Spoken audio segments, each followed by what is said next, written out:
Assalamualaikum, selamat datang di channel kajian eksklusif, tempat ceramah dan video seputar Islam. Untuk mendukung channel ini, silakan klik tombol subscribe, like, komen, dan share link video ini ke media sosial kamu ya. Semoga kita semua mendapat pahalanya. Jazakumullahu khairan. Buka Al-Quran, Surah Az-Zumar nomor 39 ayat 42. Ingat ya, Surat Az-Zumar. Nomor berapa nomor surahnya? 39 ayat 42. Ada Quran terjemahan? Kita akan baca terjemahannya. A'udzu billahi minasy syaithanir rajim. الله يتوفى الأنفس حين موتها والتي لم تمت في منامها فيمسك التي قضى عليها الموت ويرسل الأخرى إلى أجل مسمى إن في ذلك لآيات لقوم يتفكرون.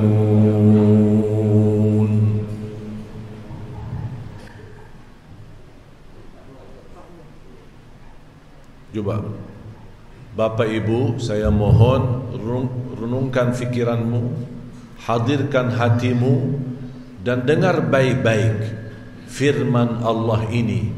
Apa artinya? Allah memegang nyawa seseorang. Allah memegang nyawa seseorang pada saat kematiannya. Ya, sebentar. Sabar. Pelan-pelan Pak, ini soal mati. Kita harus faham. Ini harus faham. Karena ini setiap malam terjadi, bukan seumur sekali, setiap malam. Allah memegang nyawa seorang ketika dia mati. Ini sudah beres, sudah jelas. Tidak perlu dijelaskan.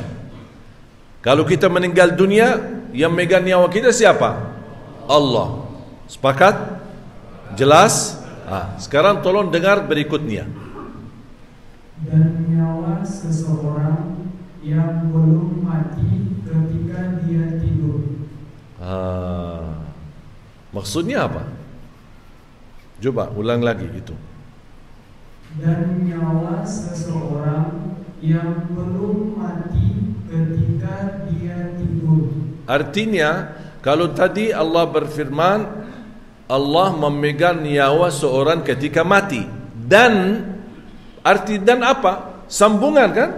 Dan memegang nyawa, tapi tidak perlu disebutkan megang lagi. Tapi itu yang dimaksud. Dan memegang nyawa seorang ketika dia tidur belum mati.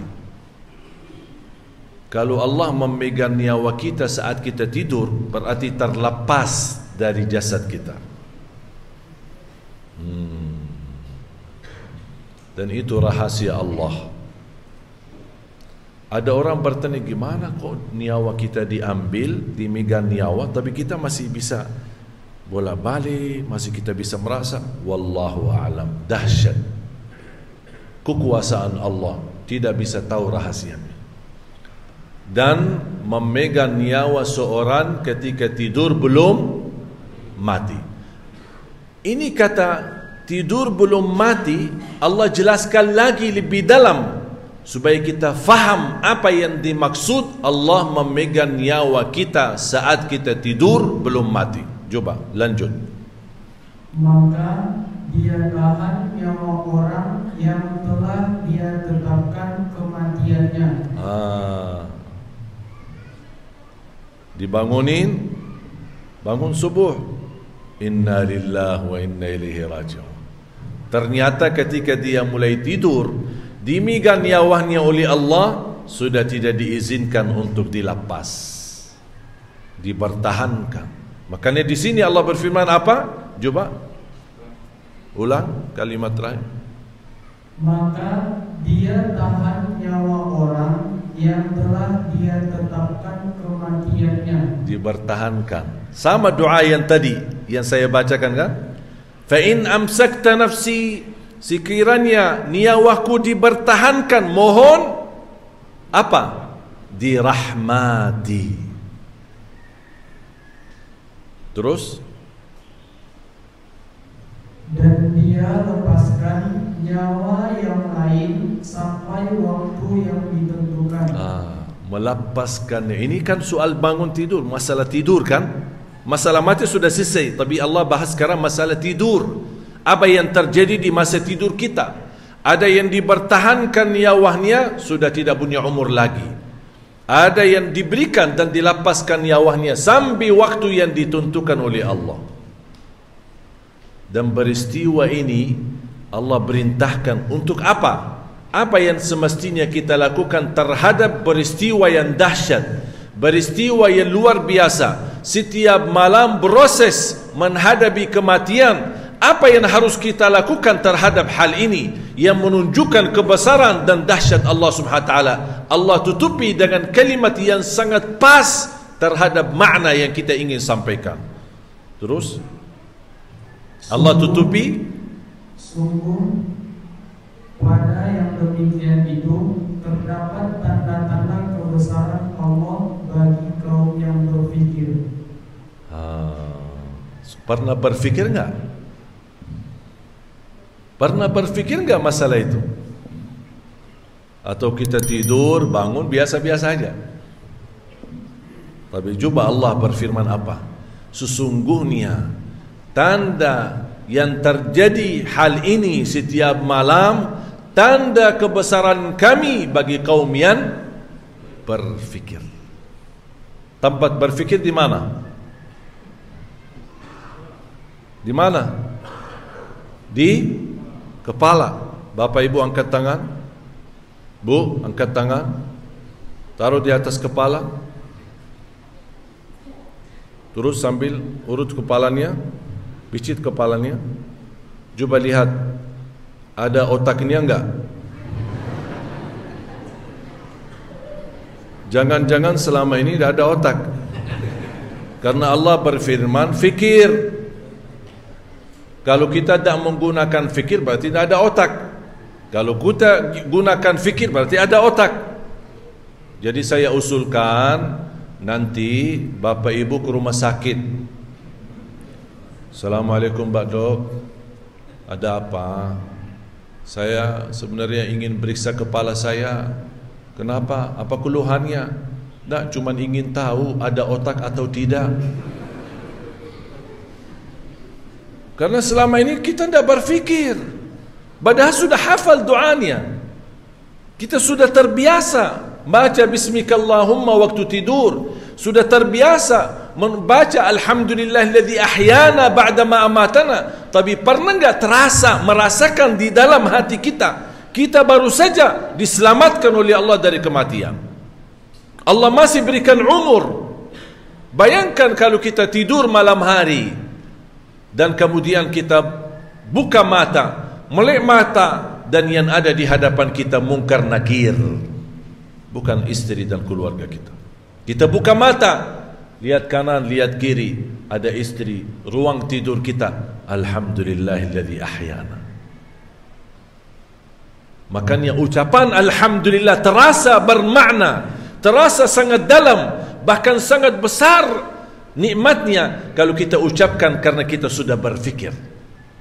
Dan saya yakin mulai hari ini dan seterusnya, perasaan doa yang Bapak Ibu selama ini panjatkan dan baca doa saat bangun tidur, saya yakin mulai hari ini rasanya akan berbeda. Betul akan keluar dari dalam hati ucapan alhamdulillah. Makanya kalau saya bangun, saya suka ucapin 3 kali.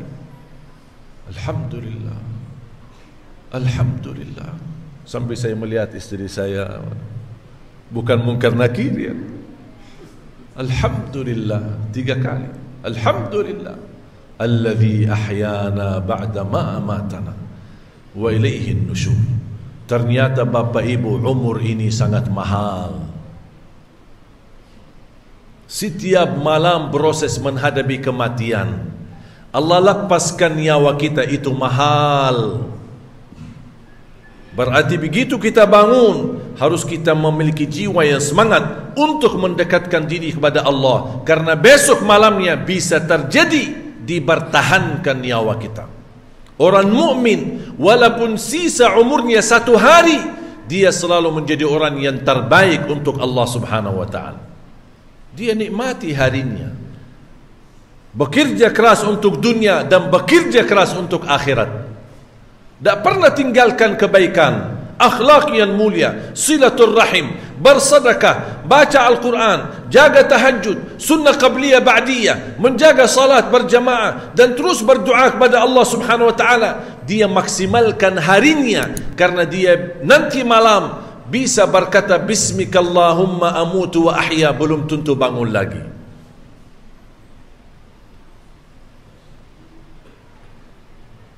Faham Bapak Ibu?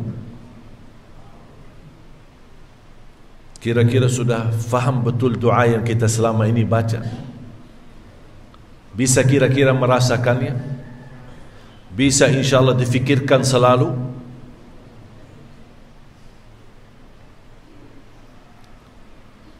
Makanya selalu jaga, kalau pas lagi mau tidur, usahakan tutupi harinya dengan kebaikan.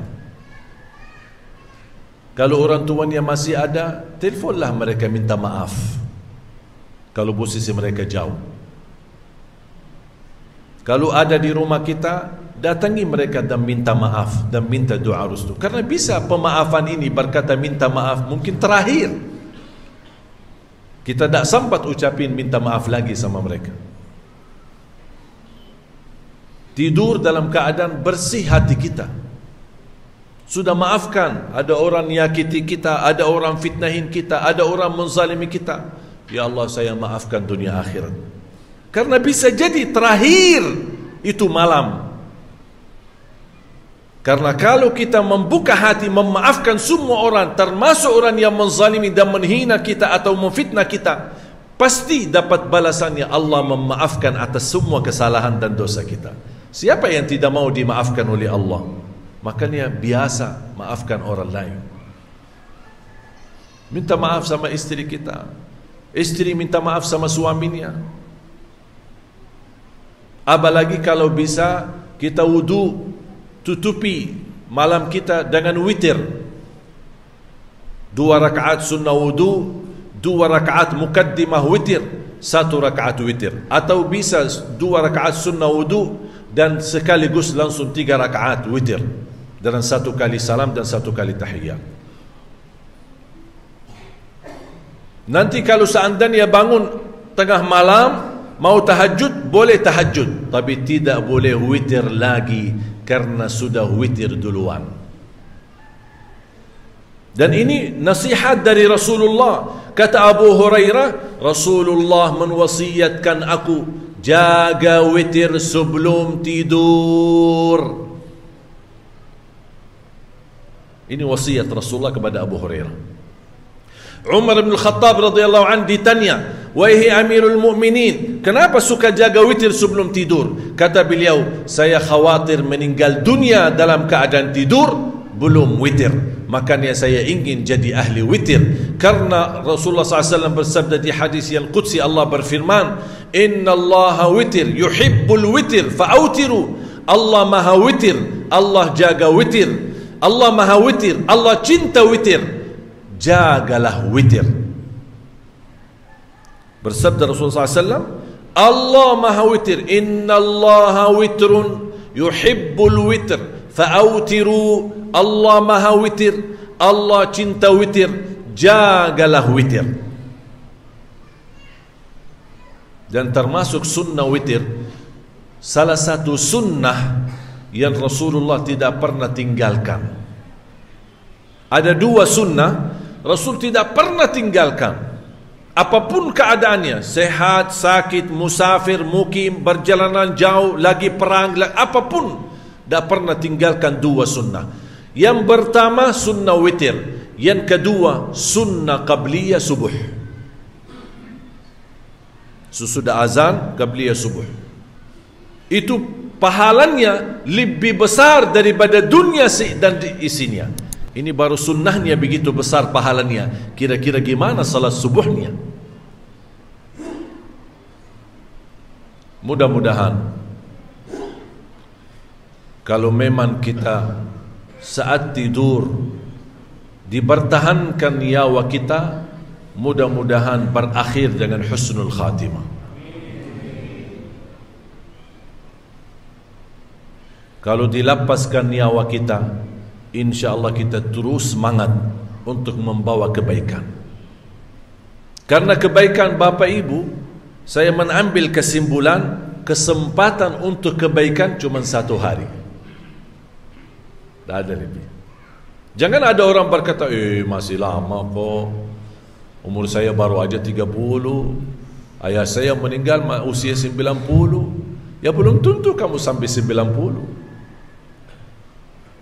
Ketika anda bangun tidur, berarti punya jaminan hidup hari ini, tapi tidak ada jaminan hidup sampai besok. Berarti tugasmu ibadah, full urusan dunia, urusi keluargamu, carilah kekayaan, carilah rezeki yang halal, tapi jangan abaikan ibadah yang terutama. Salatnya, bacaan Qur'annya. Islam menajarkan kita harus jadi kaya, tak boleh jadi orang miskin. Bekerja keras untuk dunia dan juga bekerja keras untuk akhirat. Jangan sampai dunia mengalahkan akhirat. Kalau bisa dunia lebih, akhirat lebih besar perhatiannya. Kalau tidak, paling tidak seimbang. Jangan sampai dunia yang melalaikan dari akhirat kita. Karena kesempatan umur cuma 1 hari. Faham Bapak Ibu? Berarti kita nikmati hari ini. Nikmati makan sama keluarga. Jangan protes, jangan marah. Tak ada gunanya kalau memang hari ini terakhir. Buat apa kita marah? Kalau memang saya hari ini terakhir, bagilah senyum, jadilah orang baik, maafkan orang lain, bertemu dengan orang dengan bahagia, tunjukkan kebahagiaanmu. Kalau memang hari ini terakhir, insya-Allah ini semua perilaku yang anda lakukan hari ini menjadi penantar untuk husnul khatimah. Mau enggak kalau kita hari ini marah, protes, hina istri kita, hina bicara yang tidak-tidak terhadap suami kita, bikin macam-macam, mukulin anak-anak, kita menzalimi tetangga kita, terus ujung-ujungnya kita mati. Mau enggak gitu seperti itu? Na'udzubillah min dzalik. Bapak Ibu mohon doa restu. Ini menjadi salah satu impian dan program. Kita bukan hanya mencetak para penghafal Al-Quran, tapi kami ingin membawa penghafal Al-Quran memahami Al-Quran sebagaimana saya jelaskan baru, supaya merasa di dalam hatinya, membawa Al-Quran dalam kehidupannya sehari-hari. Mohon doa restu. Alhamdulillah kemarin kita bertemu sama seorang di Pekanbaru. Dia ingin bertemu sama saya, bertemu di hotel sebelum kita lanjut acara. Dan Alhamdulillah beliau telah menyediakan tanah menjadi wakaf untuk membangun salah satu markas. Karena cita-cita saya membangun 100 markas tahfizul Quran di tengah negeri kita Indonesia. Buat apa 100 markas? Untuk mencetak 1 juta penghafal Al-Quran untuk Indonesia. Dan Alhamdulillah program ini sudah jalan, bukan baru mau jalan, sudah jalan. Dan Alhamdulillah sudah mencetak puluhan bahkan ratusan penghafal Al-Quran. Cita-cita saya setiap masjid insyaAllah punya imam penghafal Al-Quran 30 juz. Setiap daerah, setiap provinsi insyaAllah memiliki markas besar seperti ini.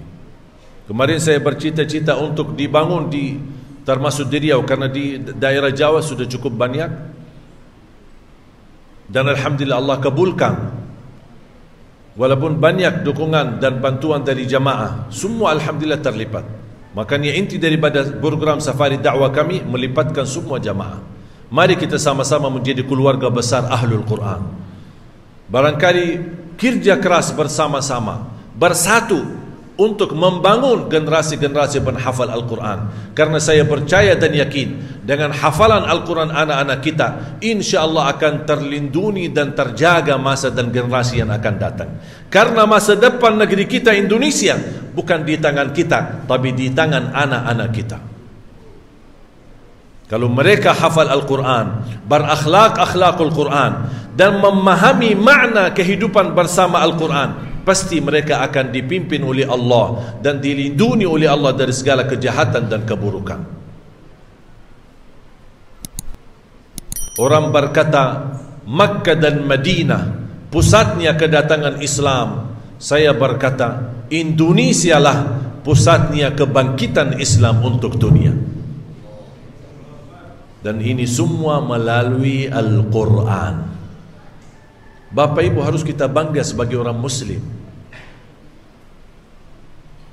Walaupun di negeri kita ada perbedaan agama, kita tidak mau menanamkan permusuhan. Tetap kita menghormati perbedaan agama. Lakum dinukum waliyadin. Saya tidak ada urusan sama kalian. Yang saya bicara urusan diri kita, orang Muslim.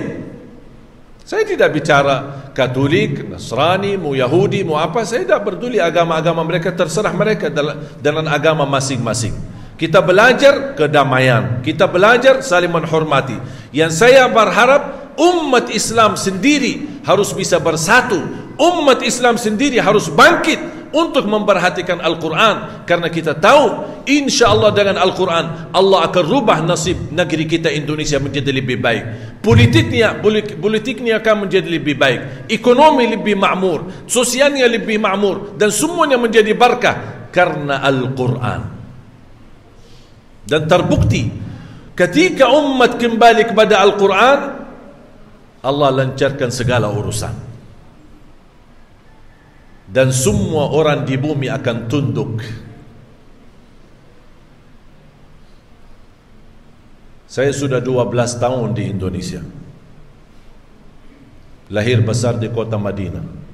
Jujur saja, Indonesia bukan pilihan saya. Bukan saya yang milih.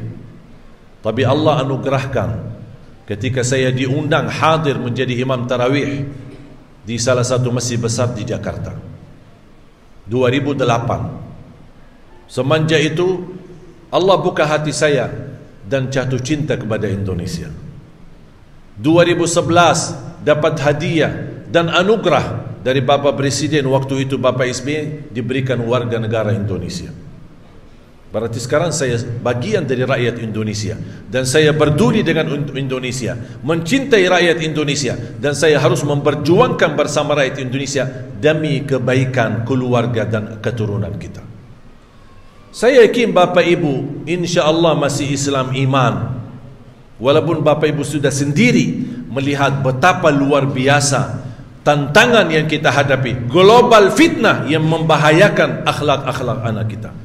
Baru saja kemarin kan berita masalah janin yang keguguran, astaghfirullahalazim, 5 tahun sambil menggugurkan ribuan anak-anak. Berarti sudah betul-betul niat jahat untuk membunuh manusia. Dan ini sendiri dosa besar. Tahu enggak apa ancamannya? Kalau semua yang di bumi dan di langit bersatu untuk membunuh seorang, menumpahkan darahnya, akan Allah masukkan semua ke dalam neraka. Satu orang saja. Ahli langit yang ada di bumi semuanya bersatu untuk membunuh seorang, akan Allah tumbahkan semuanya ke dalam neraka. Bagaimana kalau membunuh ribuan orang? Apalagi bayi atau janin yang tidak berdosa. Ini bisa mengakibatkan kehancuran di negeri kita. Bisa menghadirkan, jangankan corona, bisa menghadirkan bencana yang kita tidak tahu dan kita tidak sadari. Masih corona menurut saya ujian kecil, Masih kita mampu mengatasinya, masih kita mampu melawannya. Buktinya Bapak Ibu berani hadir. Tak ada yang takut corona, hanya menjaga diri, pakai masker. Berarti ada upaya dan ikhtiar kita mampu melawan corona ini. Jangan sampai datang sebuah ujian kita pun tidak mampu melawannya. Agar Allah segera selamatkan negeri kita kembali kepada Al-Quran. Ini keselamatan kita, ini imam kita, ini berlindung kita, dan ini yang membawa kita nanti dunia sampai di alam kubur, dan nanti sampai di akhirat akan dibawakan cahaya keselamatan sampai menuju surga Allah Subhanahu wa ta'ala. Mudah-mudahan kita semua menjadi ahlul Quran, pencinta Al-Quran, berakhlak-akhlakul Quran, dan mudah-mudahan kita semua terlibat dalam berjuangan mencetak 1 juta penghafal Al-Quran, menjadi amal salih kita bersama dan diterima di sisi Allah, dan menjadi saksi baik dan menjadi sedekah jariyah yang saya mohon kepada Allah tidak terputus pahalanya sampai hari kiamat. Ighfir lana wa liwalidina wa li jami'il muslimina wal muslimat wal mu'minina wal mu'minat al ahya'i minhum wal amwat. Ya Allah, anugerahkan kepada kami menjadi ahlul Quran, keturunan kami anak dan cucu menjadi penghafal Al-Quran, berakhlak akhlakul Quran. Ya Allah, Ya Arhamar Rahimin, akhiri hayat kami dengan husnul khatimah. Atas izinmu ya Allah, kami bersama-sama bertemu di pagi hari ini, di subuh hari ini, bersama-sama di masjid yang berkah ini. Ya Allah, anugerahkan kepada kami sama-sama bertemu kembali di dalam surgamu ya Allah, bersama Nabi Muhammad sallallahu alaihi wasallam. Allahumma taqabbal, Allahumma taqabbal, Allahumma taqabbal. Ya Allah, mohon diterima. Terimalah upaya kami, terimalah ikhtiar kami, terimalah usaha kami, terimalah niat baik kami, dan terima amal salih kami menjadi amal yang membawakan kami bahagia selamat sampai akhirat. Amin ya rabbal alamin. Wa sallallahu wasallam wa barak ala sayyidina wa nabiyina Muhammad wa ala alihi wa sahbihi wasallam, walhamdulillahi rabbil alamin. Kurang lebihnya mohon maaf dan saya serahkan kepada panitia. Wallahu a'lam.